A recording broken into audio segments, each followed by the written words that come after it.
Сайн байцгаана уу? Өнөөдөр эмч зөвлөж байна. Булангаараа чихрийн шижээ өвчин талаар мэдээллийг хүргье. Дэлхийн эрүүл мэндийн байгууллагаас гаргасан тоо мэдээгээр бол насан турш 10 хүн тутмын нэгд нь бол чихрийн шижээ өвчин оншигдож байна гэж үзэж байгаа. Чихрийн шижээ өвчин одоо эдгэрхгүй хурууга тайруулах ч юм уу, хөлөө тайруулна гэдэг маань хүндрэлүүд бол амь насанд аюултай, хөдөлмөрч чадварыг алдагдуулдаг, хүний амьдралын чанарт нөлөөлдөг маш их хүндрэлүүдийг үүсгэдэг олон эргэтэн системд бол хүндрэл үүсгэдэг. Хүндрэлээс сэргийлж чадна гэсэн.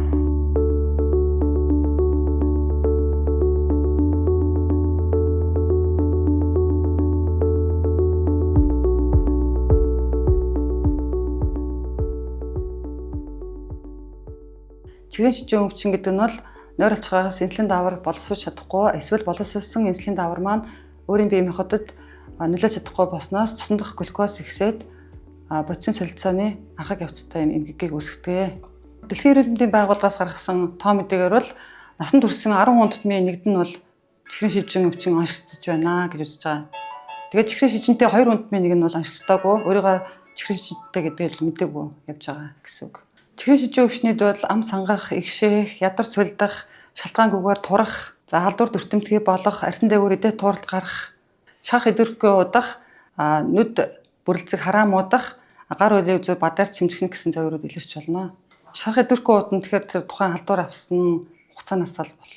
Ер нь шарх идэрхгүй удаан хүмүүс нэг шархын дээр зүссэн байхад идэрхгүй удаад байна гэдэл тэгдэг шүү дээ. Тэмээ эндээ зүсгдсэн чинь юмд самсруу байдлаар нэг гэмтэл аваад зүсгдсэн шарх нь идэрхгүй удна гэсэн үг. Чихрийн шижээ өвчин одоо эдгэрхгүй гэхдээ нэг эрт онцлоод онцгойд хамрагдаж чадах юм бол эмчилж болно гэсэн үг. Хүндрэлээс сэргийлж чадна гэсэн үг. Чихрийн шижингийн үед бол нөгөө хүндрэлүүд бол амь насанд аюултай, хөдөлмөрч чадварыг алдагдуулдаг, хүний амьдралын чанарт нөлөөлдөг маш их хүндрэлүүдийг үүсгэдэг олон эргэтэн системд бол хүндрэл үүсгэдэг. За жишээлбэл бол зүрхний шигдээс, харвалт, нүд сохрох, бөөрийн дутагдал, хөлөө тайруулах, илгэний эмгэг, бэлгийн судлал гэсэн хүндрэлүүд бол бас үүсдэг. Чихрийн шижин болохоор нөгөө чихрийн шингийн хурц болон архаг хүндрэлүүд байдаг. Тэгэхээр тэр хурууга тайруулах ч юм уу, хөлөө тайруулна гэдэг маань чихрийн шингийн архаг хүндрэлд орж байгаа. Олон цусндах сахар удаан хугацаанд хэвийн хэмжээнээс их удаан хугацаанд явснаас болж чихрийн шингийн хүндрэлүүд гарч ирдэг. Тэгэхээр энэ хурууга тайруулах төрсөн байна гэдэг маань их олон жил тэгээд цусндах сахар нь өндөр хэвийн хэмжээнээс явснаас хяналт муутай явснаас болж ийм хүндрэлүүд гардаг байхгүй. Ер нь чихрийн шижин өмсгөд нөлөөлдөг эрсдэл хүчин зүйлүүд байдаг. Үүнд биеийн жингийн илүүдэл байна, таргалалт, хөдөлгөөний онцлолт, буруу хооллолт, чихрийн шижингийн удам, төрсөн эцэг ах дүүгийн аль нэг нь чихрийн шижинтэй бол чихрийн шижингээр өвдөх эрсдэл нэмэгдэнэ. 45-аас дээш настай хүн байх юм бол бас чихрийн шижингийн эрсдэл нэмэгдэнэ. Жирэмсэн үедээ чихрийн шижингээр өвжсэн эмэгтэйчүүд байх юм бол бас эрсдэл нэмэгдэнэ гэсэн үг. Дээрээс нь артерийн даралт ихсдэг бол бас чихрийн шижингийн эрсдэл хүчин зүйлд бол орж байгаа. Тэгэхээр танд одоо дээр эрсдэл хүчин зүйлүүдээс аль нэг нь байна. Эсвэл чихрийн шижингийн шин тэмдгүүдээс илэрч байвал та мэрэгжлийн байгууллагад хандаад эмчт үзүүлээд чихрийн шижингийн эрт өдрөлөг онцлогоонд л хамрагдах хэрэгтэй. Ер нь бол 8-аас 10 цаг өлөн байгаад өлөн үеийн одоо төрөвчлэн тестээр юм уу эсвэл биомын шинжилгээнд цусндах сахараа тодорхойлуулна. Сахарын хоолны дэглэм бол яг мэрэгжлийн хоол зүйчилэл зөвлөгөө авсан дээрх тийм ээ. Хүнсний 6 бүлэг байдаг. Тэндээс яг нөгөө чихрийн шижинтэй хүн аль бүлгийн хоолыг хэрэглэх үү, алийн одоо хязгаартай хэрэглэх үү гэдэг нь бол өөр. Тийм учраас яг мэрэгжлийн хоол зүйчээс зөвлөгөө авбал тэр манайд бол эрүүл мэндийн төв дээр яг мэрэгжлийн хоол зүйч зөвлөгөө өгдөг. Бид нар чихрийн шижээ шинээр онцлогдсон хүмүүсээ бол мэрэгжлийн хоол зүйч рүү явуулаад зөвлөгөө авдаг, хамтарч ажилладаг. Яг колоноос болж чихрийн шижин яг үүснэ гэсэн байхгүй. Түрүүний миний хэлсэн л нөгөө биеийн жингийн таргалалт, буруу хооллолт тийм ээ. Чихрийн шижингийн удам эдгээр эрсдэл хүчин зүйлүүд танд байна уу гэдгээл харах хэрэгтэй. Ер нь кол авах мэдээж нөгөө зөв зөвхөстэй хооллолтод орохгүй л гэсэн үг. Тийм. Биенд ямар нэгэн шин тэжээл болж чадахгүй л гэсэн кола маань.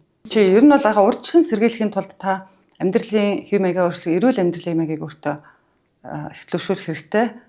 Байнгын идэвхтэй засал хөдөлгөөний хэрэгтэй, зөв зөвхөстэй хооллох хэрэгтэй, хорт цуушлал, архитектурын хэрэглээгээ татгалзах, ажил амралт, чөлөө цагаа зөв зохицуулах, артерийн даралтаа тогтмол хянах хэрэгтэй.